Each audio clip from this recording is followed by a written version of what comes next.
Welcome to the 8th Wall of Achievement Induction Dinner. This evening is a celebration of achievement. We are honoring 6 alumni who have achieved excellence in their careers. We are also honoring the top 30 Brush seniors based on their quality point average for 6 semesters of academic work. We hope you will enjoy meeting these outstanding people as the evening progresses. This program began at 4:30 p.m. The students were divided into small groups and were able to spend about 13 minutes with each inductee. We asked the inductees to explain to the students how they got from Brush High School to where they are. This began a discussion and the opportunity for the students to ask the honorees questions. The honorees that I've talked to were very, very impressed with meeting our students. The Brush Alumni Association was founded in 1992. Its functions include a newsletter sent to 3,400 alumni across the country twice a year, the awarding of scholarships. Last spring we awarded 8 scholarships totaling $11,500. Restorations. We re-landscaped the area around the fountain in the front of the high school, and the creation of a history gallery located on the 2nd floor of the administration building. It consists of an extensive collection of photographs and artifacts which trace the history of the school district from 1865 to 1970. And our last project is the Wall of Achievement, which you can view at Brush High School. Is this mic working?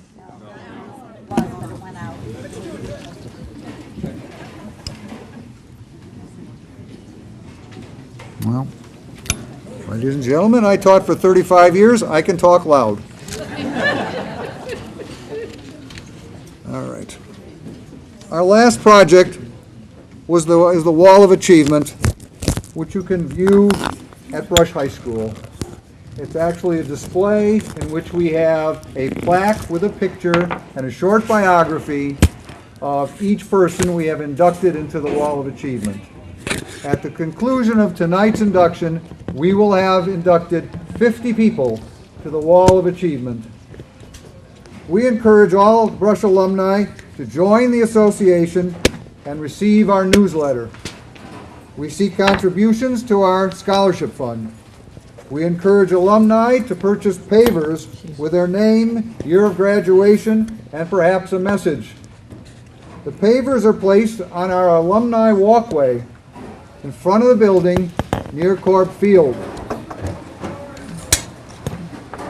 We are happy to have with us this evening 6 inductees and their guests, and the parents and guardians of most of the students who will be honored this evening.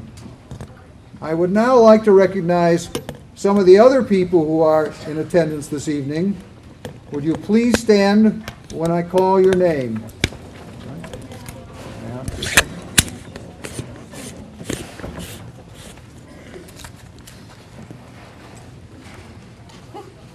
Well, maybe I won't be calling your name.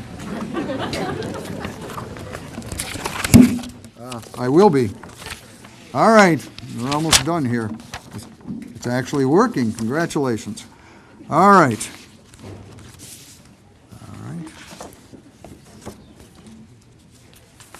Hang on for a second here.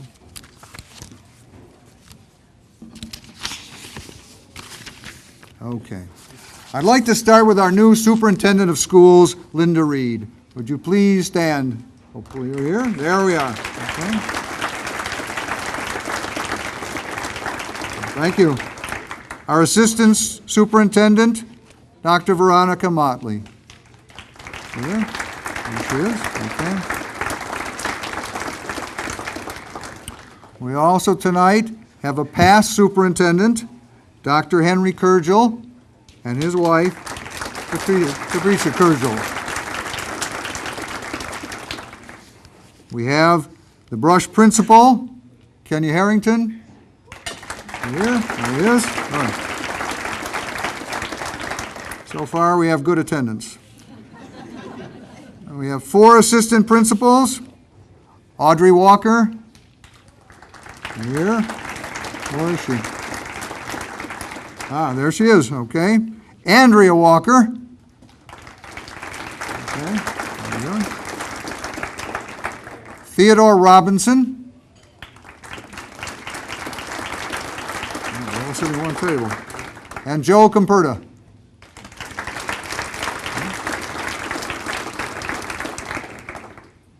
We have tonight the mayor of South Euclid, Georgine Wheelo, and her husband. Are they here? There they are. Good. Okay. All right. We have 4 trustees in the Brush Alumni Association which take the responsibility for this and the other things which I mentioned. I'm one of the trustees, and we have 3 other trustees. We have Jim McKee. There he is. Chris Ricciuto.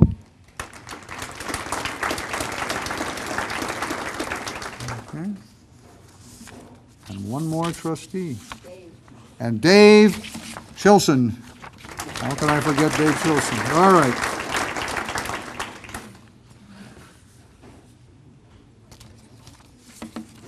Our secretary is here, Joyce Simmelink. Please stand up.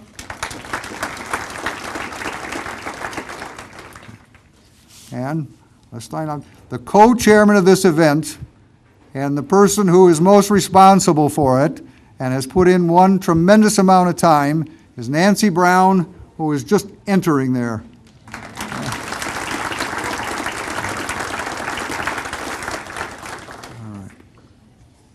We have our past president, Linda McKee, who is also here. Okay.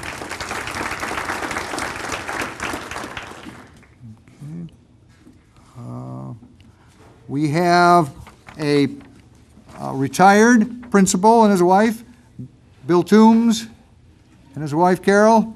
Are they here? There they are, over there. Good, good, okay. We have past inductees who are here. Al Ike, the first one. Here. Oh, okay, Al Ike. Don Barr. There we go. Don Barr. And Dave Chilson can stand again. All right, I want to make sure I've gotten everybody. Okay. Our history gallery took a tremendous amount of work. Several people worked on it. Jim McKee, who we've met already, worked on it. We have some people that Dave Chilson worked on it. But one of the people who took the most responsibility is not a Brush alumnus, but who figured out how we could get the pictures on the wall so it would look like a professional gallery. And that's Candy Clemson, who is here. Please stand up, Candy Clemson.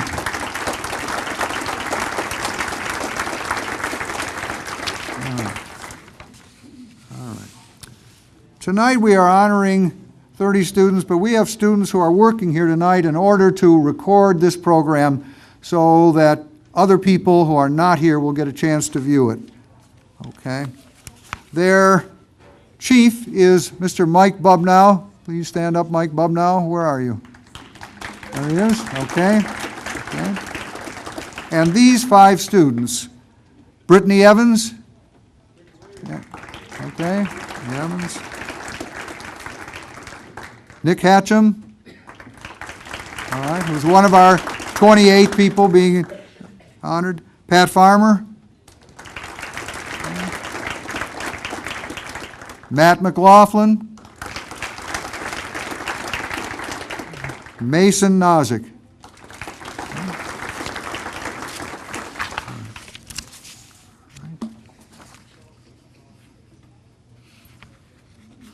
I also want to mention that, as I said before, that we give out scholarships each year. And we have a new scholarship chairman this year, and that is Bonnie Abbey, who is also helping with this program. Please stand up, Bonnie Abbey. Okay.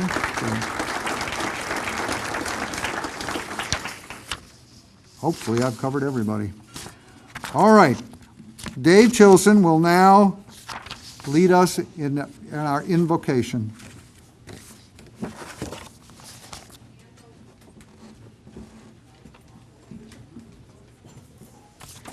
Good evening. First of all, since we observed Veterans Day earlier this week, I would like to ask that all of you who are veterans, please stand and be recognized.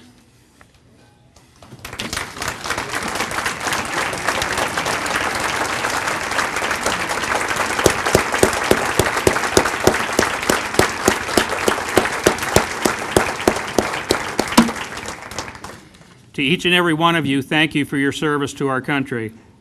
Now for the invocation. Dear Lord, we thank you for this day, and we thank you for this evening's Wall of Achievement event, which has been so carefully planned by the Brush High School Alumni Association. Thank you for the accomplishments of this evening's inductees, those whom we will soon be honoring.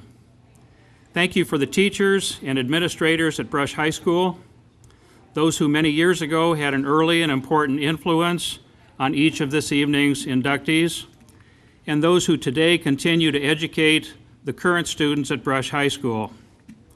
Thank you for the high school seniors being recognized this evening. And finally, thank you for family and friends for the significant role they play in each of our lives. Bless the food that has been prepared for us. Bless, too, our fellowship around the dinner table, and be with us throughout this very special evening. We ask all of these things in your name. Amen.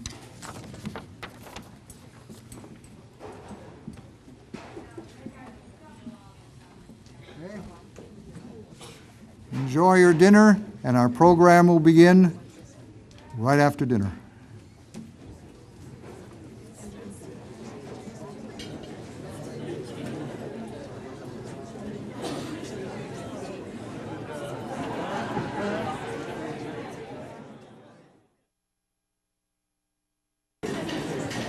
Okay.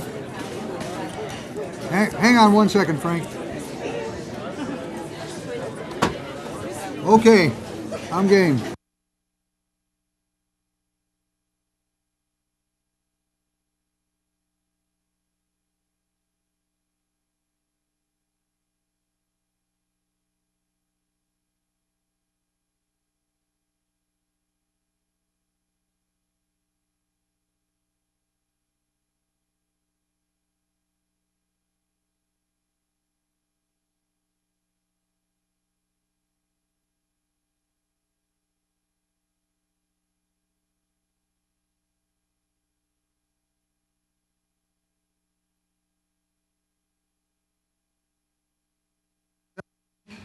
Who graduated in 1985.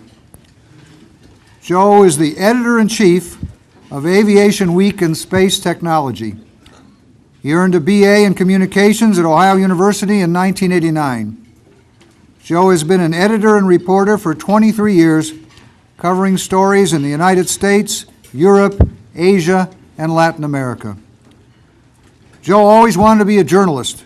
While a student at Brush, he published his own newspaper, named the Big Mouth. The newspaper specialized in foreign news, sports, and the military. He distributed the newspaper to neighbors and friends, and the cost was only 15 cents. Joe started his career as a reporter for a small weekly newspaper in Maryland. In 1993, he became a space reporter for Aerospace Daily, a newsletter. In 1995, Joe became the space technology editor at Aviation Week and Space Technology. In 2000, he joined the Washington Post Company as managing editor of Washington Techway, a technology business magazine. Later, Joe covered defense and space topics for Congressional Quarterly. He returned to Aviation Week in 2004 as the business editor. Joe communicated with industry leaders and top executives and wrote a weekly column titled Up Front. At the same time, he was managing editor of a global team of Aviation Week senior writers. During Joe's career, he has interacted with or interviewed a long list of national and international leaders.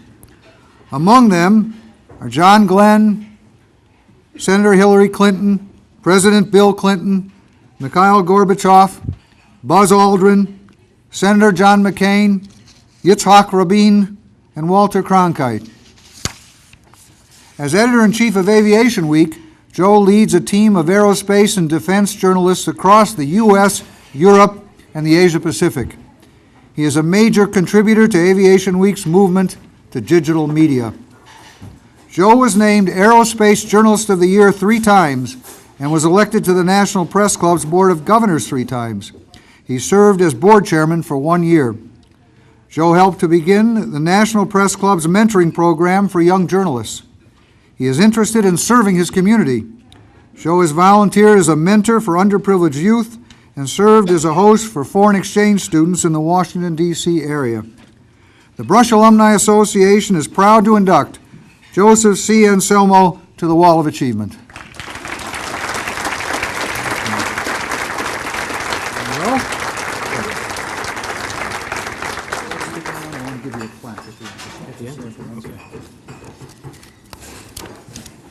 Thank you very much. It's an honor to be what I believe is the second person out of my class of 461 to receive this, and really humbling to be among this group of very distinguished honorees. Mr. Rogozin actually taught me contemporary communications in the 12th grade, and he was a tough teacher. In fact, last night I came home to my mom's house and rifled through the drawers, and I found my report card from the first semester of 12th grade, and on here there are 2 A's, 3 B's, and 1 C+. And I wonder, who do you think gave me the C+? So, Mr. Rogers, I was wondering if maybe we could use this honor could count as extra credit, and we could retroactively re-examine my grade. Seriously, Brush really provided me the foundation for a career to see the world and meet all those people. And I was so amazed today to meet with all these distinguished students that were here. It was really a great group of students. They asked a lot of cogent questions. That they sound like they have some great career plans, and I'm sure many of them will be back here standing where I am to receive awards in the future. So with that, I would thank you very much for this honor.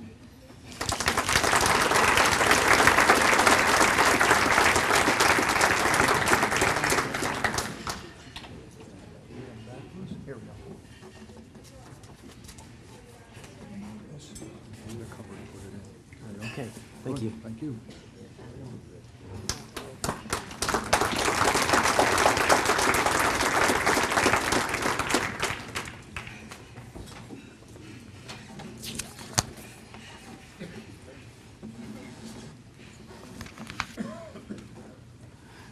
Dr. Elisa KrilleJackson is a member of the class of 1982.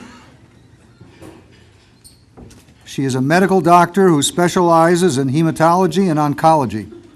She earned her BA in English at Yale University in 1986 and her MD at the University of Michigan Medical School in 1990.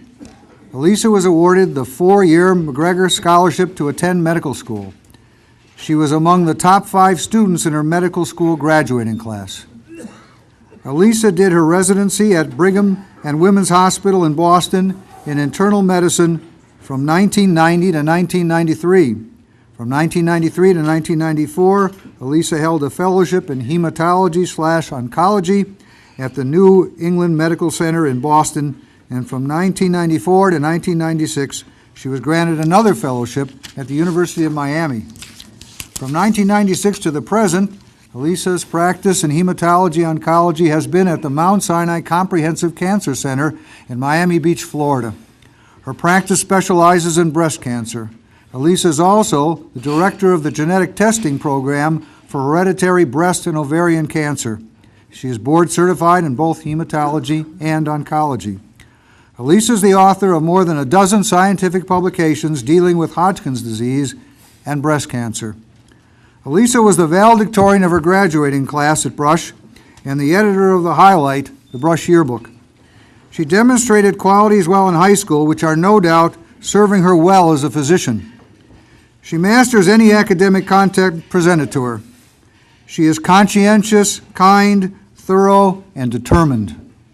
She sees the solution to problems quickly and sometimes instantly.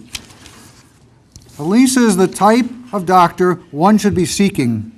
She has the intelligence to see all the possibilities for a cure, not just the most often used treatments. The Brush Alumni Association is proud to induct Dr. Elisa KrilleJackson to the Wall of Achievement.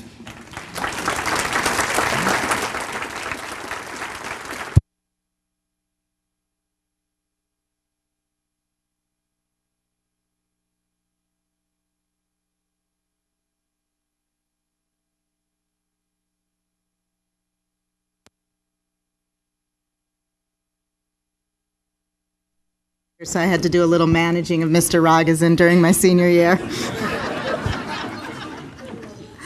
I'm really humbled to be in such amazing company of the other honorees and of all these students who seem so incredibly focused, and a lot of them knowing what they want to do already. I'm not sure I was so focused.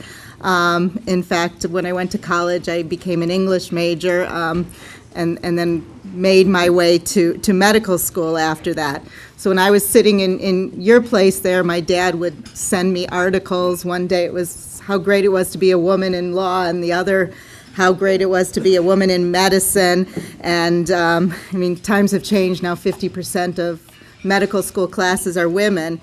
In fact, my son, who's now 13, when he was about 4, we asked him, what do you want to be when you grow up? And he couldn't give us a good answer. I said, what about being a doctor? And he looked at us and said, that's silly, Mommy. Only girls can be doctors. I've trained him well.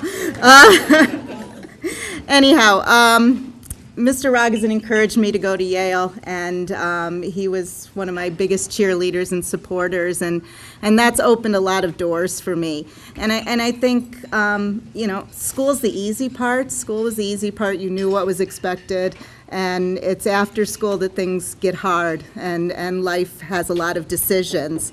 And I feel like I've chosen really well, but they're not always the easiest or most obvious choices. When I was training at Harvard, I was on a trajectory to go to academic medicine and do research and have the big career. And in fact, you know, a lot of the people that I trained with are chairmen of departments and chairwomen of departments and you know, the Paul Farmers of the world who are changing people's lives in Haiti. And I just went into medical practice, and I asked Norm when he called me, well, why am I here with this group? So, you know, when I met my husband and I moved to Miami, I kind of felt like I jumped off that trajectory to the big career. But what I found and what I had to find is there's different definitions of success, and I think we all have to define our own success. I leaned in, like Sheryl Sandberg said, for a while and did all the big things and did the things I was supposed to, and then I decided where I wanted to be in life. I think we all should aim high, but then we have to decide what makes us happy. And I take care of breast cancer patients in Miami Beach. I love what I do every day. I go to work every day. I get to take care of patients. I have the privilege of being there with them when they're going through some of the biggest crises in their life. And I have the privilege of being there with them and their families. It's always humbling when, if somebody dies, the family comes back and sees me afterwards and brings me gifts and writes me thank you notes when they're in their time of grief. And I find that really special. I mean, I think I've found a place where I have defined success by what I do every day, by my 2 children who are my 2 proudest achievements, and I still make it home for dinner every night with them. And I think that's how I've defined success. You don't have to be renowned in the world, but I make a difference one life at a time to my husband, my children, and all my patients. And And I think, like I said, we all have to define success for ourselves. And when Norm invited me, I did a lot of thinking about it. And I think I've had a very successful career. And unfortunately, I have to work a lot more before I can retire. But thank you very much for this great honor.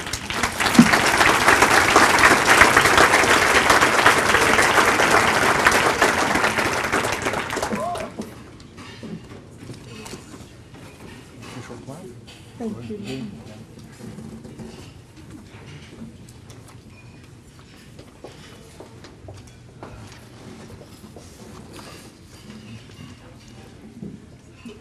Don Mastrobuono graduated in 1969. Wait 1 second here. There we go. Don Mastrobuono taught English language arts from 1974 to 2006. He started his career at Memorial Junior High and came to Brush High in 1981.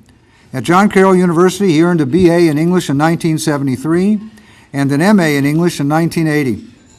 During Don's career, he worked with students in grades 9 through 12 at Brush and taught courses on all academic levels: remedial, college preparatory, honors, and advanced placement. His students and his colleagues universally recognize him as an excellent teacher. He has also taught gifted education for 10th grade students.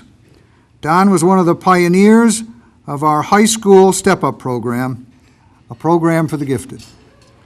He and his partners, some of whom are here this evening, created a model curriculum which challenged students with work not presented in regular classes. Don became the Language Arts Department coordinator in 1993 and served until 2006. He brought a combination of fine qualities to the job. They included knowledge of the subject, creativity, organizational skills, empathy, a wonderful sense of humor, and nearly endless patience. Don led a department of talented teachers who knew their material and could push their students to master the literary works presented. He fought to maintain consistency in instruction without hindering the creativity of the teacher. Teaching someone to write is a labor-intensive task. Our students returned from their freshman year of college to report that they were well prepared and that they were helping their roommates and classmates compensate for what was not taught in their high schools. Don diplomatically fought to maintain the department's standards and to keep his staff out of trouble with the administration.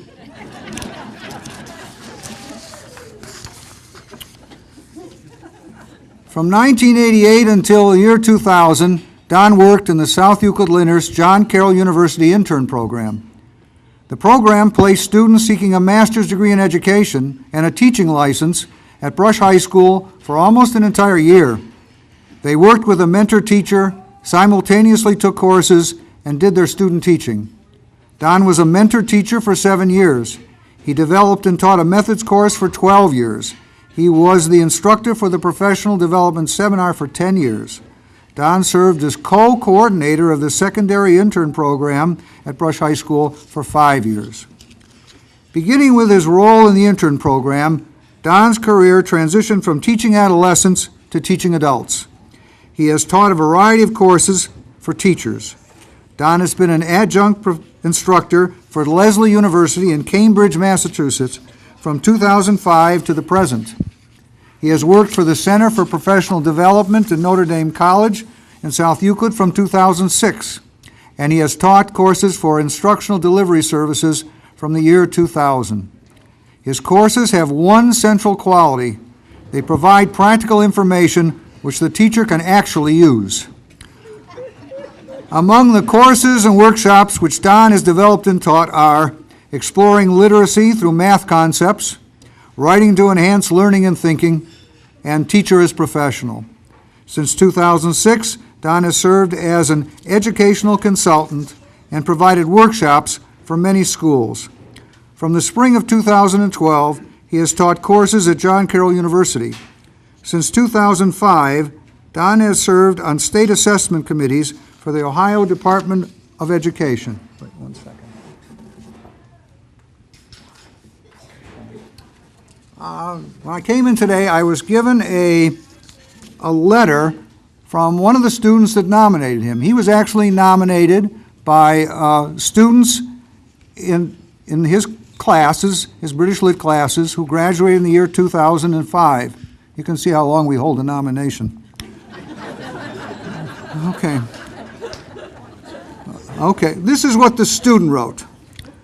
What I value about Mr. Mastrobuono's class is his approach to deconstructing literature. It was in his classroom that I truly began to understand what it takes to dissect a poem, a play, or a novel.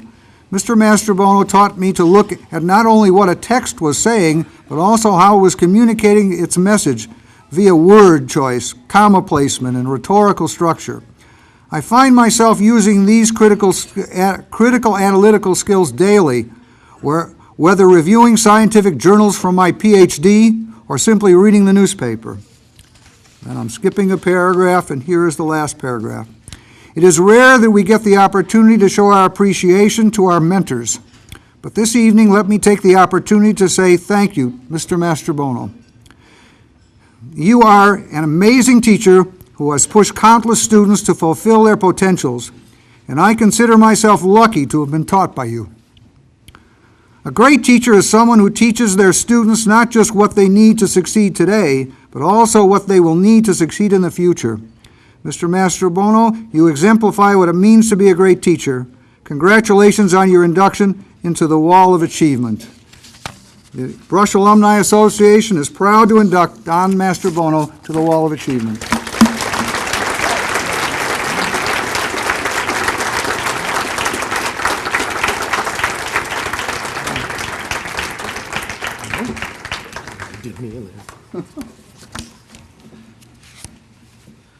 In September of 1967, I was frantically trying to figure out how to get from the D wing to the A wing to get to class on time without getting lost somewhere in that building. Never would I have imagined 46 years later that I would know that building so well, maybe too well, or that I would be standing here and thanking the alumni committee for this honor. I am truly appreciative and humbled. First, I want to thank my family and friends and fellow teachers for being here tonight, for support, and especially my mom, who probably now realizes what all those tuition bills went for. I first want to thank the students. Having the opportunity to speak with you reminds me of what I miss most about teaching, and that is working with high school students. You are being recognized tonight because you consistently achieve success and are rightfully being acknowledged. As a former Brush teacher, I'm quite aware of the hard work, commitment, and dedication to your studies, your activities, and your school that got you here. I know that your teachers have challenged you, encouraged you, guided you, cajoled you, and at times maybe pushed you a little harder than you wanted, but they always expected the best from you and for you. I know this because I know your teachers. To have played a part in helping students shape their future in even small way is a responsibility that teachers value and appreciate. I remember thinking as I walked out of Brush High School on my last day that no matter what other teaching or work I might do, I would never again do anything as important.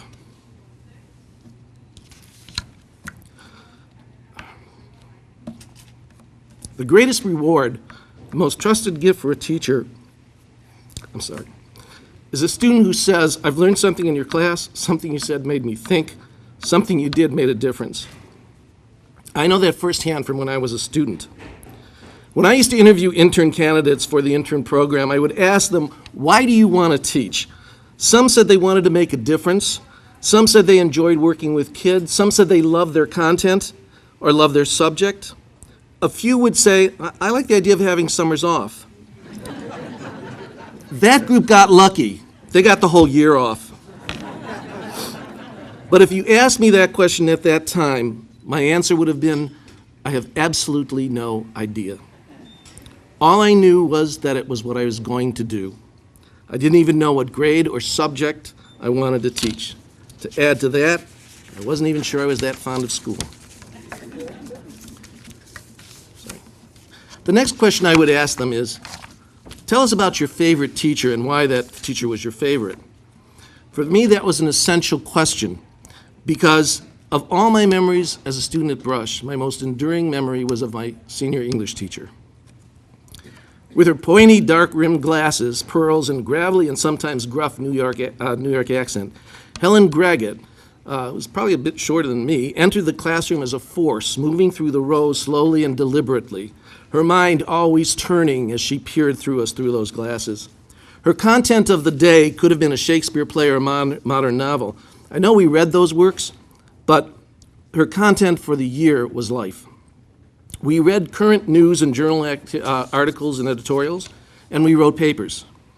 We read novels and discussed poetry and wrote papers. We investigated documentary films, dissected music, explored classical TV shows, and wrote papers. We summarized, we analyzed, we critiqued, and wrote papers. There was a common theme that ran through her classroom.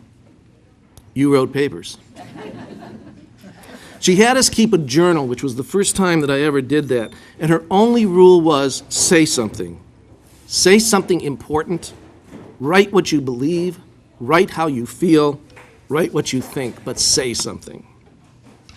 Writing for Helen wasn't a formula based on the number of sentences, paragraphs, or words, or lack of grammatical errors. Writing for Helen was a means of personal expression. I may not remember all of the content I should have learned, but I clearly remember what I learned from her. How to think critically, avoid hasty judgment, and her favorite phrase was, no sweeping generalizations. How to respect and appreciate what came before, how to listen to and really hear and be tolerant of others' ideas and beliefs, how to adapt to change and how to improve from error. I learned how to communicate my ideas to be understood, how to question with depth. I learned how to think, how to learn, and of course, how to write papers. Helen Greggett was not my only teacher at Brush who taught those things. Many did, but she taught all of them. The difference between Helen Greggett and others was that somehow she got into your head and changed the way you thought, made you think on your own, made you see things differently. It's not a surprise that the message she wrote in my yearbook was, keep thinking and questioning, you'll find some answers that will be right for you. Because of her, I could answer that question of why I wanted to teach. I wanted to get students to think, to communicate, and to learn. And I decided that I would do it as Helen did by teaching English.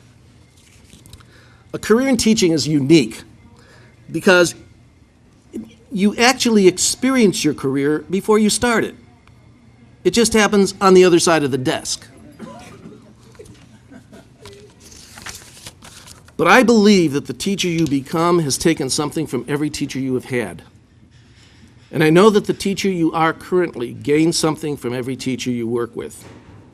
And yes, English teachers, I ended that with a preposition. For 30 years, I've been privileged to work with a staff and faculty committed to upholding the tradition of Brush High School in South Euclid-Lyndhurst and to enriching the lives of students and each other. They were my colleagues. They remain my friends.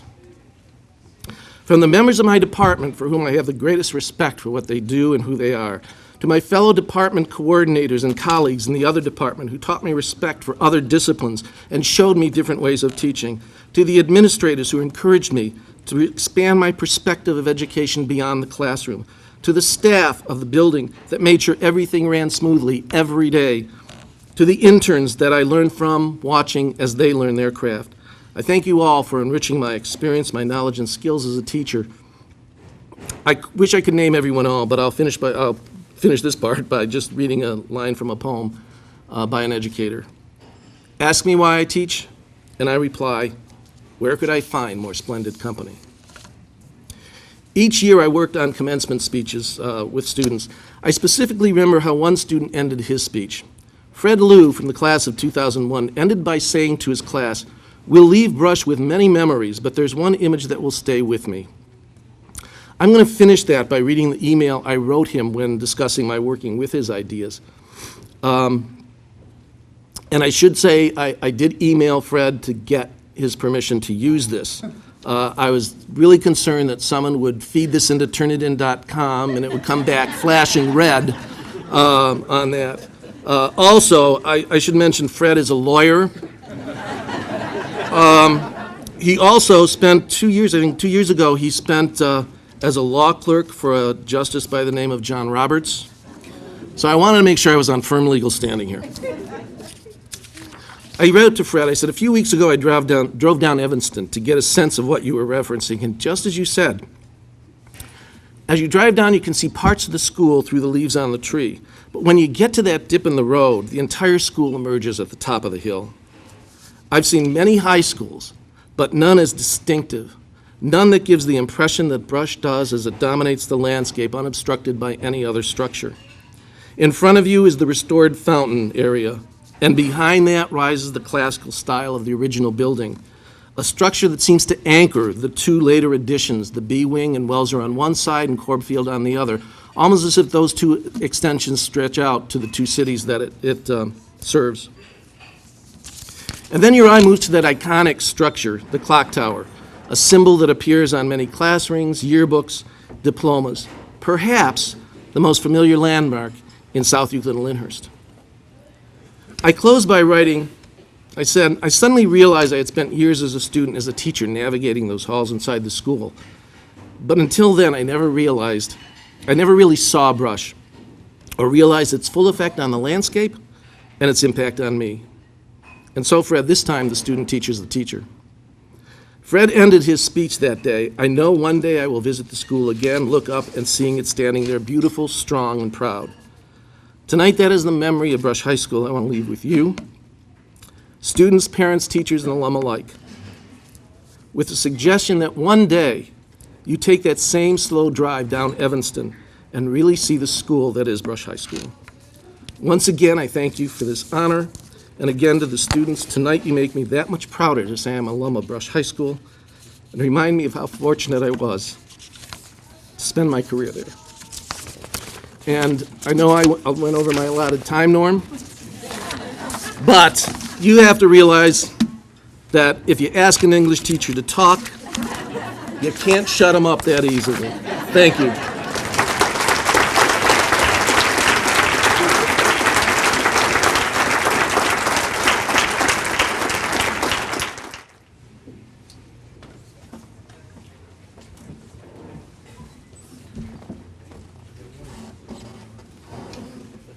Well, good evening. My name is Jim McKee. Been an administrator in the school district for close to, I would say, about 30 years. And I want to give a message tonight to the parents and then to the students. Parents, I have been in the Alumni Association and have been at every one of these dinners, and I've heard 50 speeches. Not quite the caliber that Mastrobuono just did, but some wonderful speeches. And parents and students, I want you to do this tonight. I want you to listen to those speeches carefully, because I guarantee you that you will find a common thread among those speeches. Parents, there is no better place to talk to your students than in a car. No radio, no cell phones, no brothers and sisters, just you and your student. So tonight I'm asking you to go home at 35 miles an hour, and I want you to talk to your student, and the two of you discuss whether there was a common theme in the people that spoke tonight, and ask your student what he or she learned in our 4:30 presentation. Now, students, there's something else. This is for you. As an educator, I had to study learning theory. And there's all kinds of learning theories out there. But the number one way people learn is by imitation. Just like monkeys. Monkey see, monkey do. That's how people learn. So tonight, before you go to bed, look up at the ceiling in the dark and say, I heard 6 wonderful people tonight. And what part and what did they say and what did they do that I want to imitate myself so that I can be as successful and achieve as well as they. Oh, yeah, that was my big lecture. Very proud to tell you about Mr. Robert Baumgartner.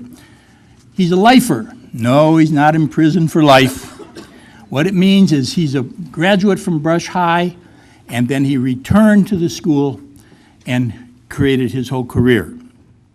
Bob graduated from Brush in 1951 and immediately went into the U.S. Navy. He served in the Navy for 4 years. When he got out of the Navy, he remained as a Navy reservist. He went to Kent State, got his BS degree in industrial arts education, and was immediately hired by Brush High to be an industrial arts teacher. Within a few years, he was the coordinator of the industrial arts program. After 11 years of successful teaching, the administrators in the district came to Bob and said, Bob, would you consider being the director of business affairs for South Euclid-Lyndhurst schools? Now that's, the administrators that made that decision, it's tough taking out a very popular, good school teacher out of the classroom and ask him to come and work at central office. But Bob Baumgartner was that kind of person. Now Candy Clemson's going to tell you some reasons why he was so successful.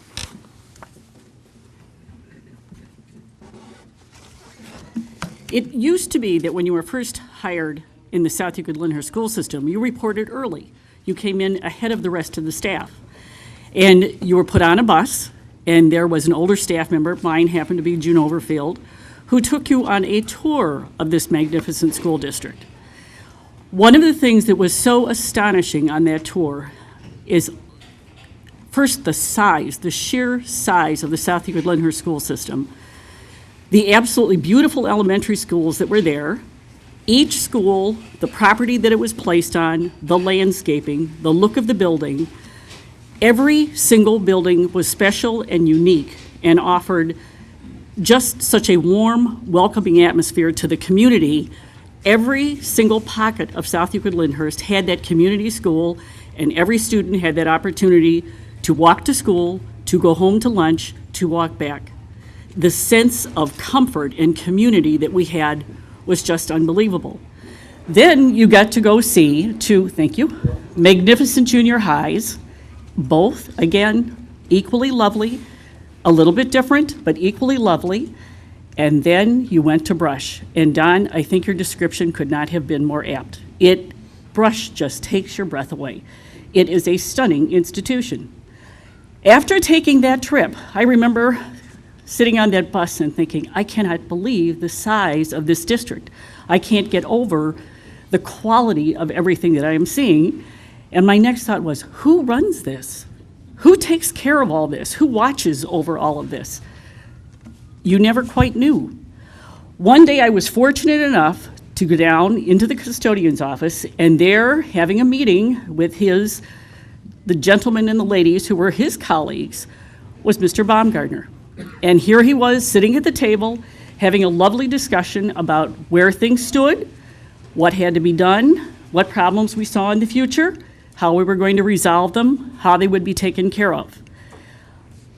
He employed an absolutely stupendous staff. We had electricians, we had carpenters, we had custodians that could fix, repair, replace, build, make, or jerry-rig anything.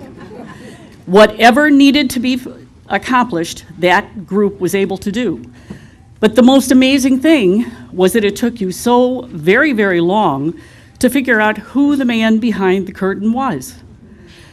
Because he was so kind, because he was so gentle with his staff, they would do anything for him and did. We ran a full program. At one point, Brush High School ran 3 shifts a day. It took care of a student body where we graduated 800 to 900 people every year. We ran an afternoon program that included not only the student body, but the community with all of its programs.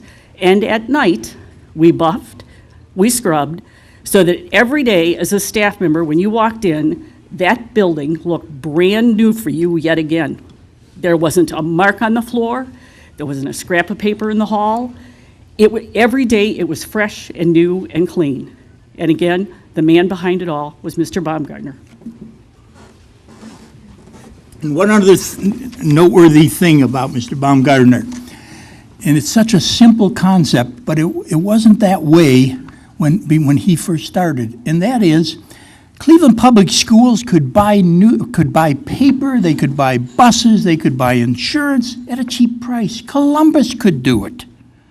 But if you were a small school district, and there's over 603 school districts in the state of Ohio, those insurance guys would charge a high price because you had no power to negotiate.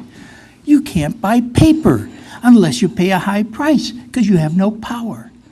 Well, Mr. Baumgartner was active in the business affairs managers for the state of Ohio and northeastern Ohio, and he helped that idea, the concept of group purchases.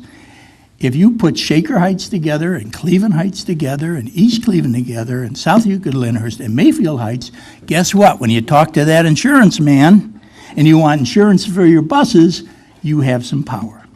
And that is another reason why we've chosen Bob Baumgartner as our recipient. I have not been drinking. Now, my last corny speech. As you've heard, people who have been in South Euclid-Lyndhurst schools have great concern for them and love for them. I picture this Mount Rushmore of South Euclid-Lyndhurst schools. And up there is Mac Palermo, Bill Burcham, Doris Govan, Anna Roth, and other wonderful, wonderful people. And tonight, Bob, I'm carving your face up on that mountain. Congratulations.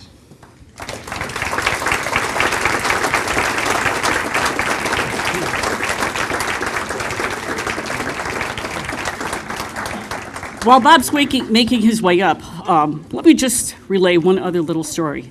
We have made him out to be the most utilitarian, frugal man I have ever known.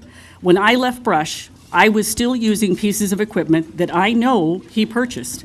I think they're probably still being used. For the money that he spent, bless your heart, he bought the highest quality, best product he possibly could. It stood the test of time. It was not frivolous. It was always a prudent judgment on his part. When we were working on the alumni gallery, he would frequently come up, take a look, tell us how things were going. Had we missed a beat? Did we need to include another building? He stopped up last summer and said, "Ooh, I have something you might be able to use. I have pictures of Victory Park." Unfortunately, it was Victory Park being taken down, but nonetheless, it was Victory Park. For those of you who are rather new, Victory Park for you is the Giant Eagle on Mayfield Road. Victory Park for the rest of us used to be the site of the fabulous Kiwanis ox roast. It used to be an elementary school, and at one point in time, it was the Board of Education. So I went to Bob's house, I picked up all the pictures, I picked up a commemorative brick.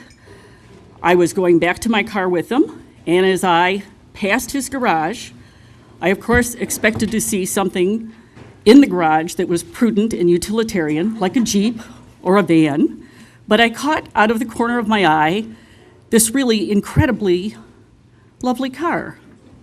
And he said, "Ooh, would you like to see that?" So I put my pictures in my car, and I put the brick in the car, and I went back in.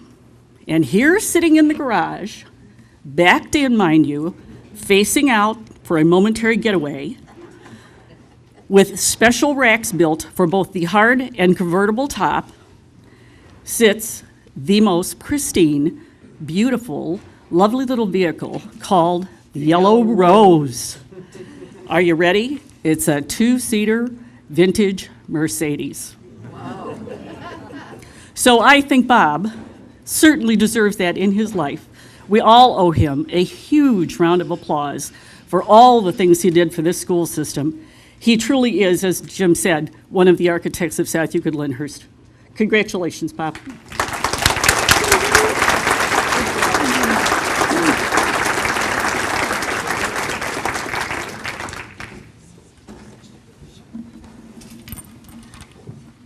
where's that guy going?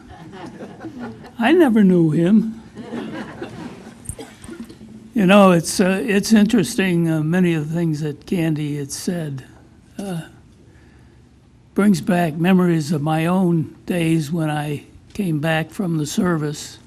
Incidentally, I started Kent State University in the fall quarter of 1951 after I had graduated from Brush in the class of 51. I went to Kent State, and after John Welser had told me that an old buddy of his was the head of the Industrial Arts Department down there, I figured I had a connection. But anyhow, I started out at Kent State University to become an industrial arts teacher or whatever. And I was down there one quarter, pledging a fraternity, having a fantastic social life. I'll tell you, it was great. And my grades came in after the first quarter, and I couldn't believe they were my grades. But we had a great group of friends at that time. And of course, the Korean War was starting. And many of my old friends that weren't going to college were going down to enlist in one of the armed forces. So I said I'd drive them down. So on a day after Christmas, I took several of my friends downtown to enlist. They were going to go into the Air Force. Well, it turned out the Air Force had their contingency group for the month, their quota, so they had to go over to the Navy. So I went over to the Navy with them. Don't you know that the next day I was in line to go to Detroit and Great Lakes Training Center? And I thought, what am I doing here? And I ended up in the Navy. And I said, well, at least we'll be together. They promised that the company would be a group of Ohioans, many of them from South Euclid-Lyndhurst, Cleveland Heights, and so on. And we took a train, an all-day train ride that went through Detroit to Chicago, Great Lakes, and started boot camp. I had my first watch in the Navy at 2 o'clock in the morning in a wooden barracks. I don't know what I was watching for, but it was most interesting. And I figured, well, we'd start our training, and then after 9 or 12 weeks, we'd be all together. Many of my old friends from class of 51. Well, I got out, and I had spots all over me and found out I had the measles. So they sent me over to the sick bay, and the rest of my friends went on to boot camp. And I spent a week in the sick bay with the measles. So I lost my company, but I went into a company with a bunch of fellows from Michigan, Minnesota, and Wisconsin. And that was the consistency of our company. Many good friends, even to this day. But you never know what's going to happen after that first year of college. And you end up with a set of grades that are kind of distinguished. And I have one of my ex-bosses here tonight, where's Hank's over there. Never told him that story. But anyhow, after 4 years in the Navy, a little duty in the Mediterranean, I was in Naval Aviation, went to school, learned how to study, went to training for aircraft structures and hydraulics. And it was a wonderful course, wonderful time. But I had 4 years to do to serve my time before I could go back to Kent State University and start over. So it's a little different approach, but I certainly enjoyed my 4 years in the Navy, and I wouldn't trade it for anything.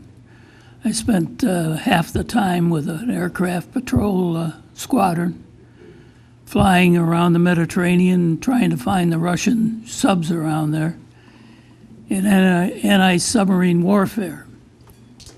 came back and had an opportunity to get transferred into Washington, D.C., NASA Anacostia, which was a naval air station right across from the National Airport. They had 62 twin-engine Beechcraft aircraft that catered to the brass in Washington, D.C. to keep their flight hours up.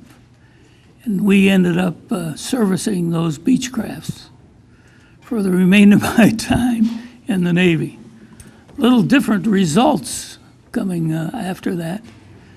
But it was most interesting because I met a lot of fine people, traveled with them, flew with them, and had a terrific career in the Navy. 4 years active duty, 4 years inactive duty.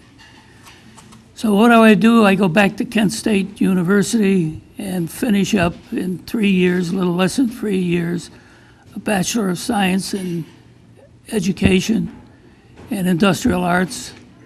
And I come back to Brush High School to student teach. And of course, John Welser was still there, and many of you knew John Welser. But we had a great department, and I always felt the staff at Brush High School was like family, and it really truly was. They'd help anybody out, they'd help students, faculty members. Great group of people, never forgot them. Always think of them. Many of them are gone. But I'll tell you one story that's most interesting. Do you know who O.J. Korb was? Most of you probably never heard of him other than Korb Field. But O.J. Korb was the superintendent of the South Euclid-Lyndhurst City Schools for a period of time. And his family went to Brush. But his one son, O.J. Korb, was Gene Korb, who was a teacher in industrial arts and many other areas, driver training, and he taught special cases, coaches and classes in cooperative education, where you'd go out and work for a company cooperatively as a course and learn what the training was and give you a little sample of life after high school. But the reason I bring it up is Gene Korb was quite an individual. He was a heck of an industrial arts teacher, I'll tell you that. But he also was a musician, and he played drums. And he played drums in many of the local bands that floated around Northeast Ohio. And his dad was superintendent of the South Euclid-Lyndhurst schools, which Korb Field is named after. But Gene Korb used to attend all the speakeasies around town during Prohibition and play dance music. And he used to find out that many of the board members showed up there, but they never gave him away. And then there were the teachers that used to attend some of these areas around Northeast Ohio. But Gene Korb was an outstanding band leader and drummer. And I bring his name up tonight because I haven't seen him for years. He died at a younger age. But he was a special individual that had excellent rapport with the students and a guidance for me in my profession. And after I left Brush, I ended up retiring and helping out students that were trying to get into college. And it was a great education, and I wouldn't trade it for anything. But the friends and the staff and the students at Brush will always be remembered, and I saw a few of them tonight that I haven't seen in years. And that's how I ever felt for Brush. And I'm sorry my wife isn't here because she was a teacher at Brush that I met. Connie Kozad taught business, and yet when I did my student teaching, she thought I was a young whippersnapper that she could find other dates other ways. But she finally went out with me, and we've been going together ever since. I'm sorry she isn't here tonight. She had an accident. She fell and injured her back, but hopefully she's recuperating. Thanks, Bob. Thank you. Thank you. I would like to wish the class of, what is it coming up to? 13, 14, 13, depending what level you're in. All the luck in the world, and you came out of one of the best schools in the country. Thank you.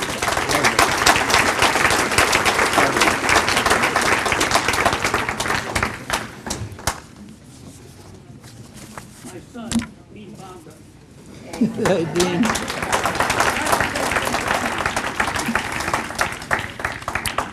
How many times have you been told, hey man, this isn't rocket science? Hey, you don't have to be a rocket scientist to work an iPhone. I just can't do it. I'm not a rocket scientist. Well, tonight you get to meet a real rocket scientist. Her name's JoAnn Soderquist, Kramer. JoAnn graduated from Brush in 1960, and I had the privilege of being in her class. And here's how it worked. Back in the 50s, teachers graded on a curve.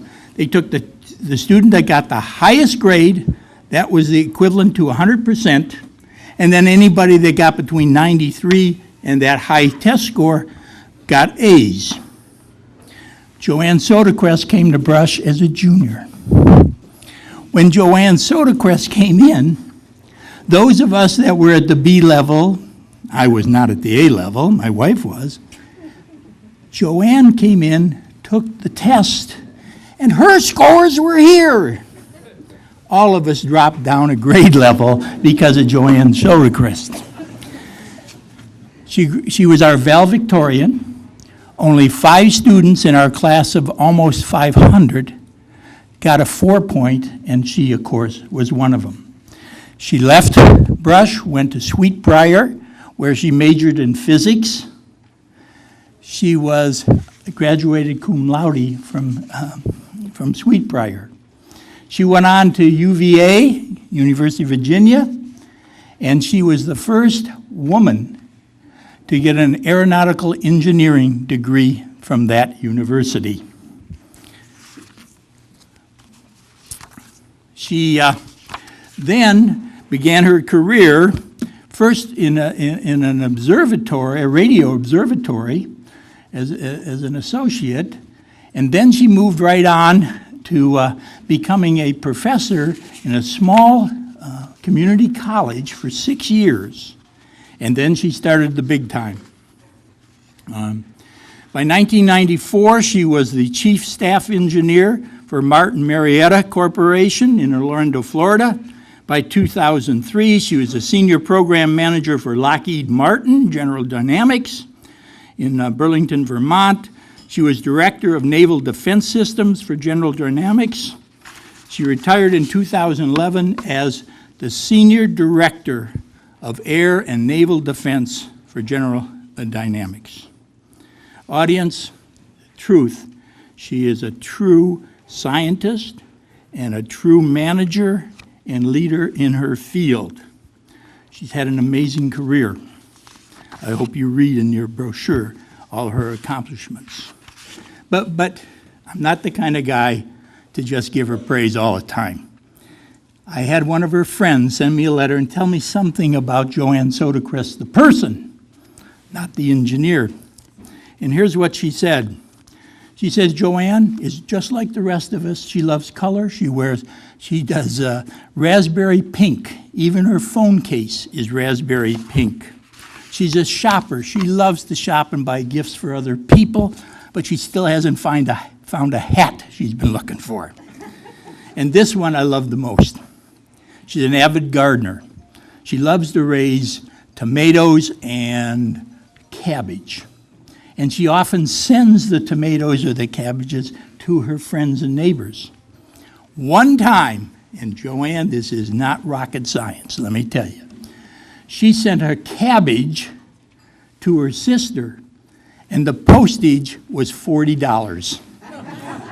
Not rocket science. I guess it ends, it is best said by this quote by her friends. First of all, she's a great friend, very quick wit, wonderful sense of humor, fun person to be with, generous, and I think the most complimentary word you can give a person is she's loyal. She's loyal to her employer, she's loyal to her friends, she's loyal to her 2 sons. She's just an outstanding, wonderful person we're so proud to put into the Wall of Achievement. JoAnn.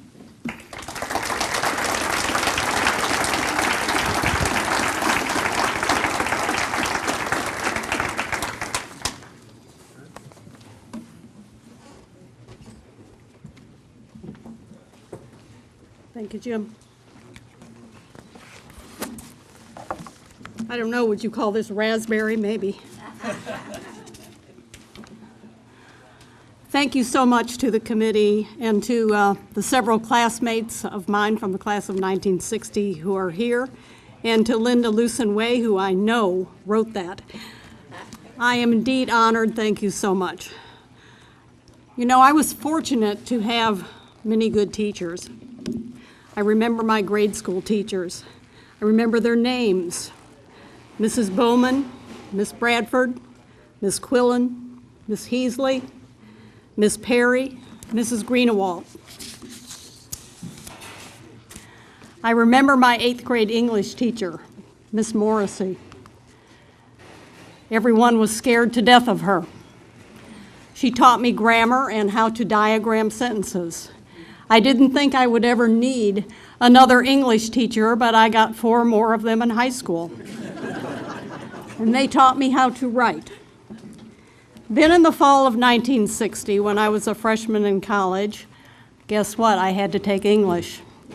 In those days, the long English papers had to be typed on the kind of clickety-clack manual typewriters that you young people see in old movies. So I often say that's how I wound up choosing physics as a major. And speaking of physics, there's a young man by the name of Lute Whitkey who I talked to earlier this evening, and he asked me what it was like to be in physics class. And I said, well, I'm not going to answer your question because I know a classmate of mine by the name of John Hebert is going to be here tonight. And so and he just loves to tell this story about JoAnn in physics class. So I'm going to ask him to tell the story. Yes, my name is John Hebert. I'm here to witness JoAnn's early days as a graduate from Brush High onto her journey here to the Achieving the Wall of Fame. We were in physics class together in our senior year, and we had Mr. Alfred Ike as our physics teacher, who was one of the first inductees into the Wall of Fame. And there were some, what I consider pretty smart folks in that class. And when Mr. Ike taught, we took copious notes, and when he wrote stuff on the board, we wrote it all down. And we looked over, and JoAnn would be sitting there reading a novel, doing her fingernails. We just couldn't understand it.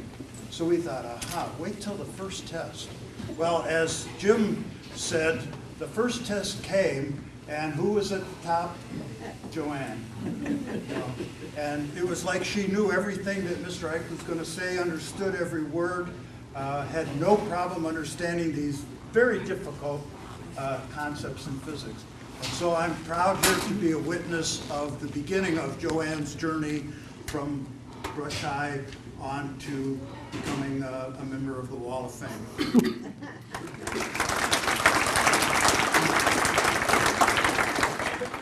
So why do I talk about English? Well, over the years I have spent time assessing the leadership attributes of those I have most admired in the business world, and I've compiled a list that I most value. I have on several occasions addressed audiences, including college students, on the subject, and this evening I want to address these thoughts, most especially to those of you who are Brush High School students today.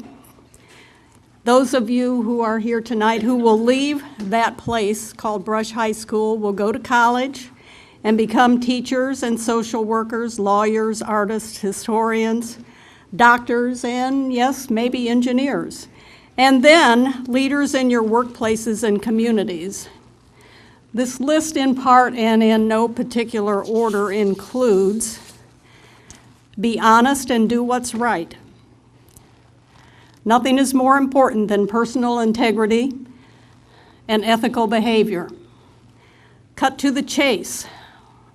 Great leaders are almost always great simplifiers who can cut through an argument, debate, and doubt to offer a solution to everybody, and that which everybody can understand.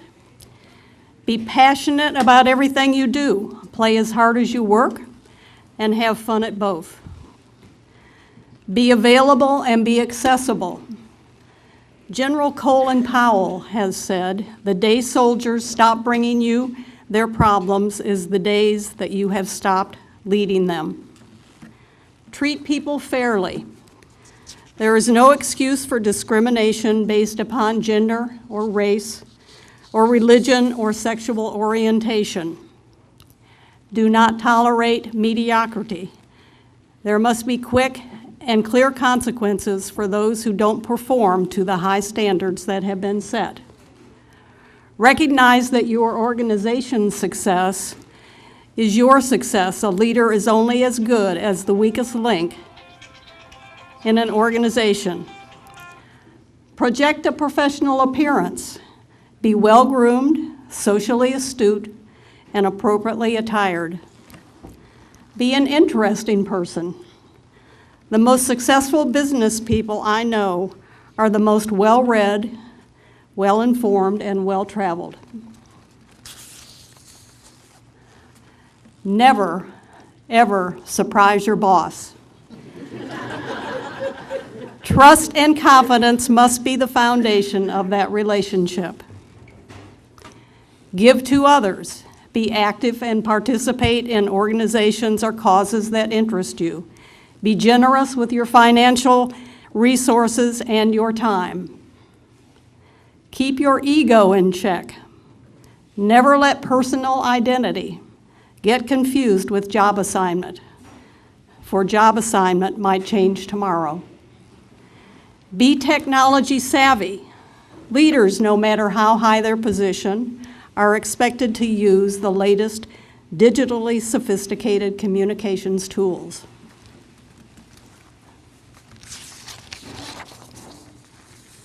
Embrace change and uncertainty and and act quickly. It is better to move quickly on an imperfect plan than to implement a perfect plan when it is too late. Encourage conflict. The best ideas frequently emerge from a good argument, but you must ensure that it is constructive and focuses on issues and not on people. Be a nice person and be there for others. A good business relationship usually has a personal element to it. Don't be afraid to be human. Lead by example. I have always had a rule that I will never ask anyone to work harder than I am willing to work myself. Nor will I ask others to take risks that I am not willing to take with them. This rule has served me well. And so I return to English. And the last on my list is speak well and write well. In any company or institution, a leader's primary role is to talk to those around him or her purposefully and effectively. There are few things as important as speaking well and writing well. No matter how big a STEM nerd you may be, you must be able to speak well and write well to be successful and advance in your career. So I thank you, and I wish the 30 of you very outstanding young people here, whom I certainly enjoyed talking to, very well.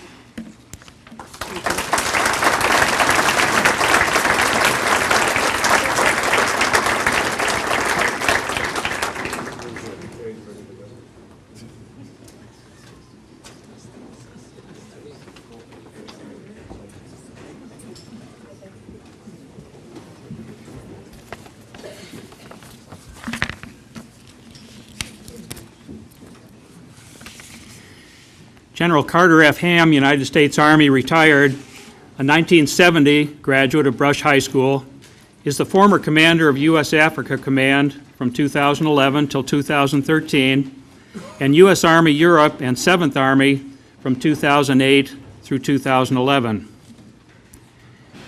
General Ham was an enlisted infantryman in the 82nd Airborne Division before being accepted into the Reserve Officer Training Corps, ROTC, at John Carroll University.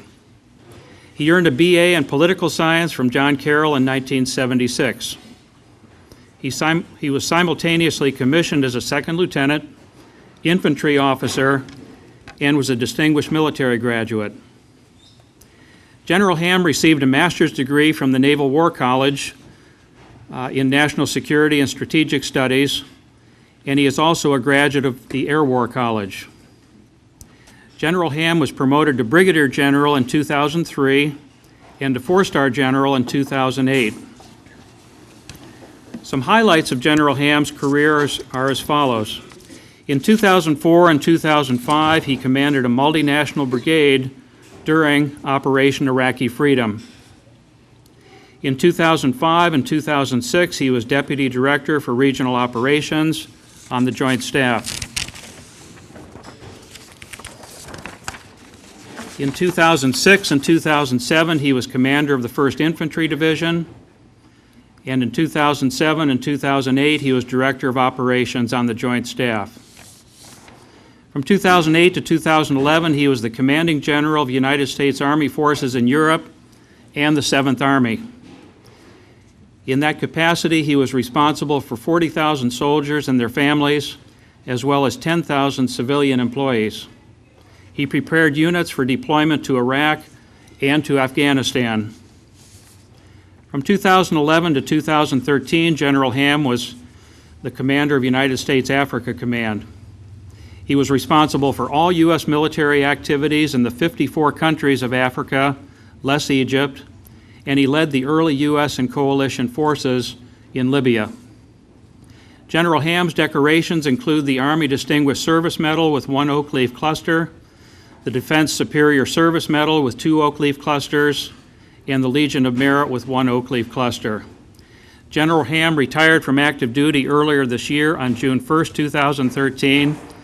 General Ham, I'd like to congratulate you on your selection for induction into the Brush High School Wall of Achievement.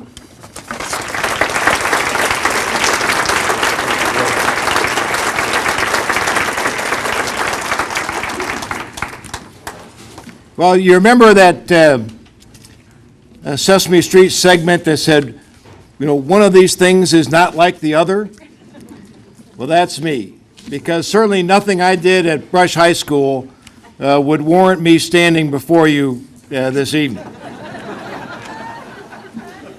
So, if you'll allow me a moment of full disclosure, I have no business being here tonight. I was a decidedly average student. I was not the valedictorian, though I knew the valedictorian. I was not in the National Honor Society, and my SAT scores certainly didn't set the world on fire. The only consistency I achieved academically was the proverbial comment on my report card to my parents, "is not working to his potential."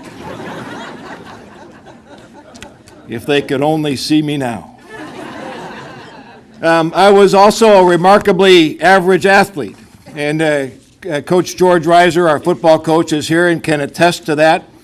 I didn't lack for enthusiasm or attitude, but I was a little deficient on the ability category.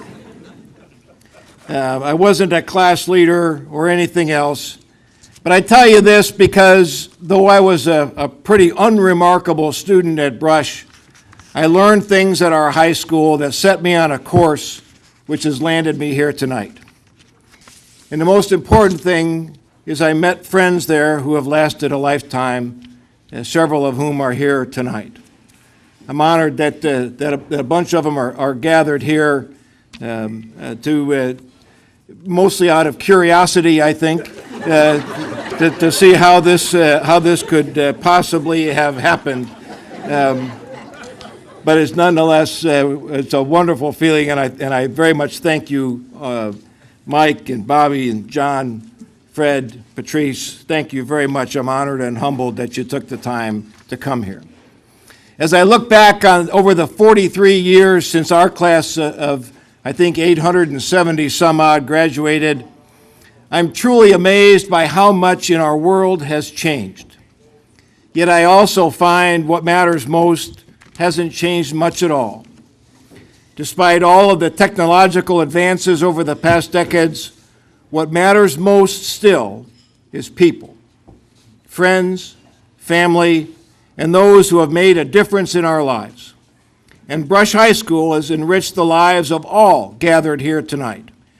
Teachers, coaches, and counselors all helped shape those of us honored tonight and those previously recognized by our Alumni Association. Sometimes it was quiet encouragement or a little extra attention after class. For me, Mr. Toombs, it sometimes included a little bit of discipline to get me back on the right path. No more need be said about that. But for each of those teachers, for every coach, for the counselors, they all had but one goal, and that was to help us achieve what we wanted to achieve. And for that, I am honored tonight to say that I am proud that I went to Brush, and I am distinctly honored and humbled by your kind inclusion on our high school's Wall of Achievement. Thank you.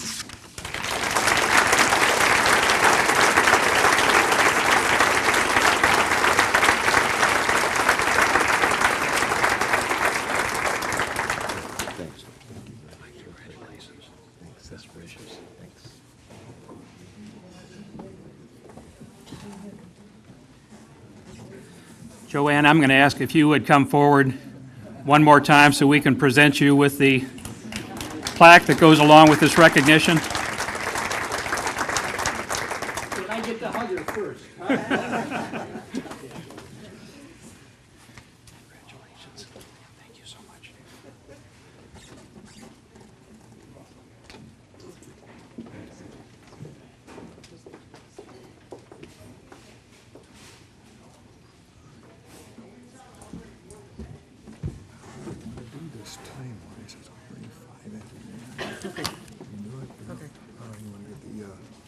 Yes. Go sit. Yes. Yes, they will. Okay. It is my pleasure and privilege to introduce to you the top. We have 28 students tonight, and they are being acknowledged and congratulated for 6 semesters of academic excellence. When I call your name and tell a little about you, I'd like mom, dad, grandparents to please stand at that time and be acknowledged. So Alana Billups, would you please come up here? Oh, I did forget one thing, and I knew I was going to do that. Would the inductees please come up here?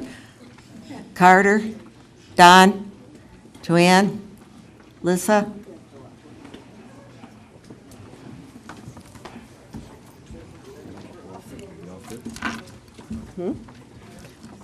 Bob, do you want to stand over here? Stage was bigger last time. All right, we'll try it again. Alana Billups, mom Monica Moore, and brother Dion Phillips. Moore, Billups rather. He's a member of the National Honor Society. Yes, you're supposed to get, where's the certificates? Okay, down here. Go over that way. Okay, she is a member of the National Honor Society, vice president of MAC Diamonds, and she plans to major in biology and then attend medical school to become a surgeon.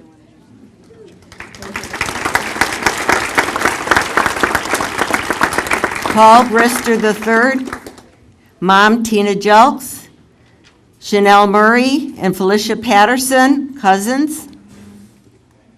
Paul is a one-year member of the field and track. He participated in the mock trial for government. He plans to attend a 4-year university, majoring in political economy, and become a lawyer.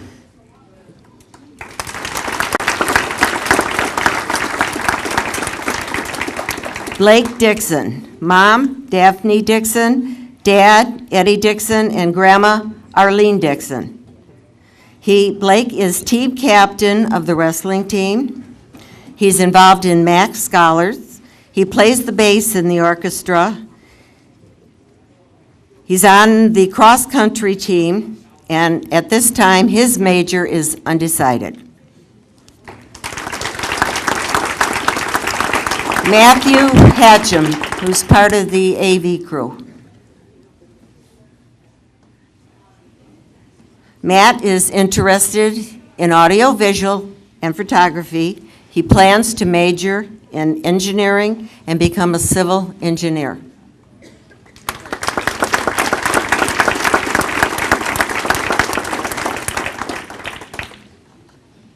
Haley Hoyt, Mom Shelley, and Moshe Hoyt, Mom and Dad. Team captain for the Brush Robotics team. She's in the school orchestra playing the violin. Plans to major in engineering, and she looks forward to working in a lab making advancement in medicine.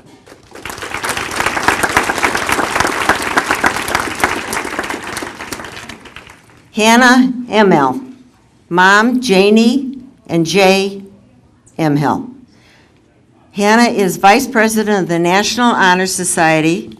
She participated in the Governor's Art Show, receiving honorable mention. She plans to major in science and minor in conceptual art.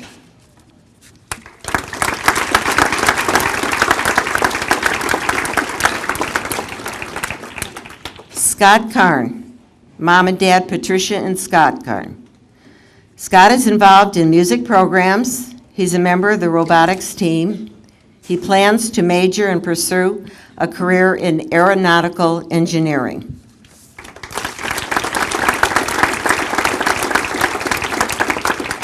Rebecca Kaufman, Mom Evelyn Kaufman.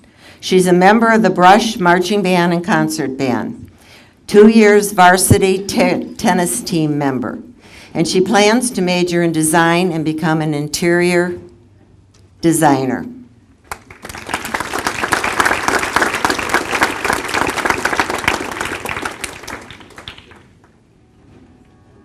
Jennifer Kuzmer, Aunt Vicki Schleffler, and friend Sean Thomas. Jennifer was in post-secondary education at Notre Dame College. She plans to major in biology and become a pediatrician and minor in criminology.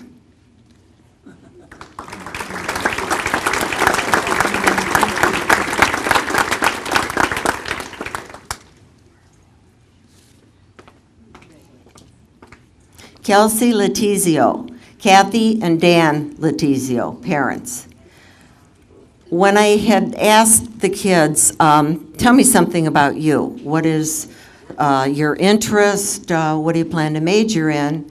Kelsey said one of her achievements was being selected to go to China her sophomore summer, and also becoming parliamentarian of the National Honor Society, and she plans to major in physics.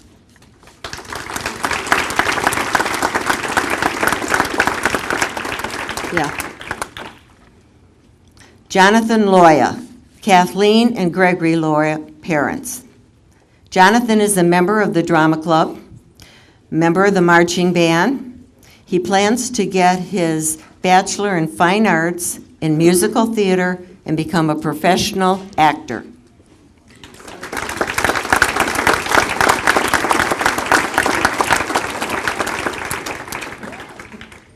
Morgan McKay, Mom and Dad Kayleen and Chris McKay. Morgan is treasurer of Student Congress, member of Key Club.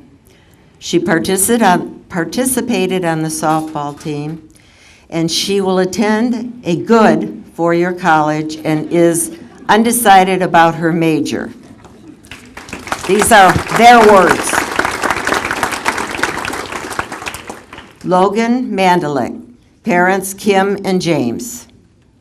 Logan is a varsity member of the cross-country team and participated in summer baseball. He's a member of the National Technical Honors Society.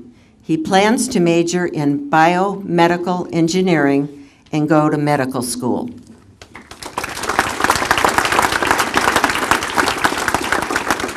Brandon McGee, Mom Shirley and Dad Lawrence McGee. Brandon is president of Student Congress. He's drama club treasurer. He's a member of the National Honor Society, and he plans to major in political science and later attend law school.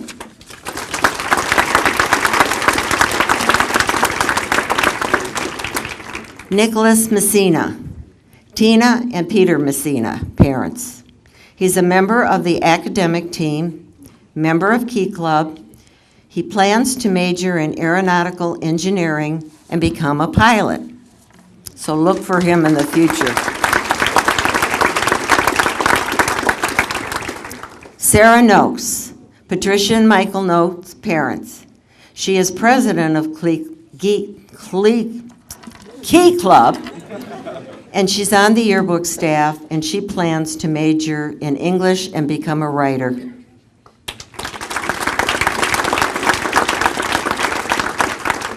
Dylan Pollock, parents Marcy and Todd Pollock. And if Grandma Beverly came, we'll see you. Dylan is a member of the varsity golf team, National Honor Society, and he plans to major in journalism and become a journalist.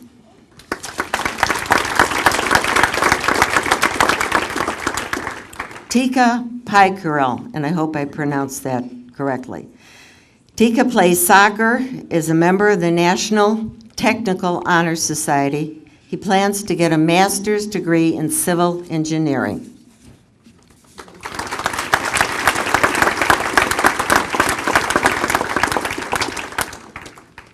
Eli Shalansky, JoAnn and Michael Shalansky, parents. He's a 4-year member of the golf team, where 3 years he's been captain, 4 years marching band and wind ensemble. He plans to major in physics and explore employment opportunities through internships for postgraduate employment.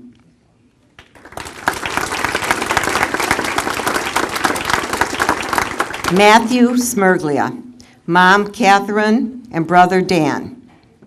Matthew is a member of the baseball team.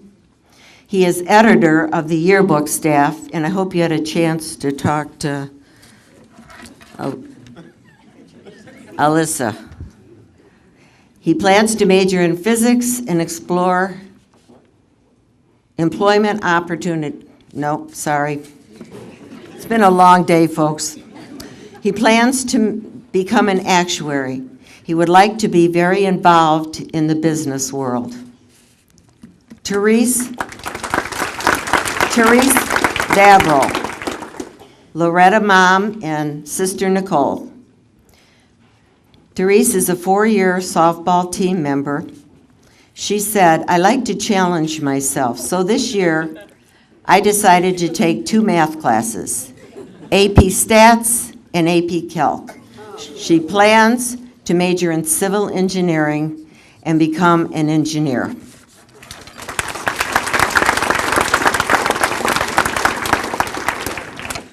Carolyn Volney, Dad John Volney. Carolyn's a member of the orchestra, a member of the Creative Writing Club. She plans to major in photojournalism and become an individual who tells stories through images.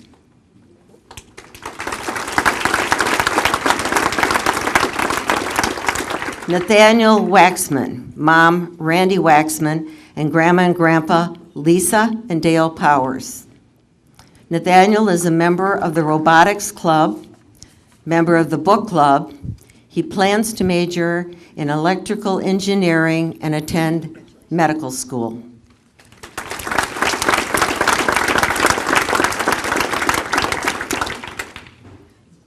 Gabby Williams, I was told to call her that. Mom, Paula Williams. Gabby is president of the show choir and has been for 4 years. 4-year member of the band. She plans to major in something dealing with business such as accounting.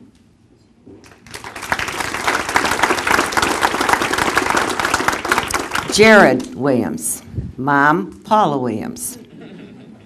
3-year member of the cross-country team, 4-year member of the marching band. Jared plans to major in biology and go to medical school.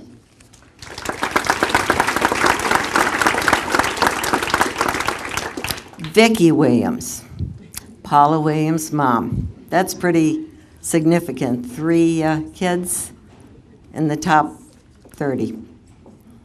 She is vice president of show choir for 4 years. She's a member of the band for 4 years.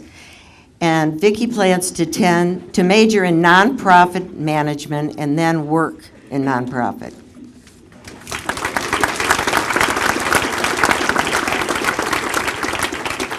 Luke Whitkey, mom and dad Sharon and Robert Whitkey. Luke is a member of the golf team, member of the baseball team.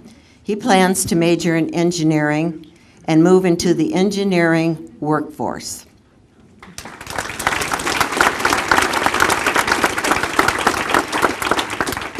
Natasha Ziegler, dad Mike Ziegler. Natasha is a member of the volleyball team, member of National Honor Society, and she plans to major in neuroscience or biomedical engineering, but she is undecided about her career right now. A big hand for these special students.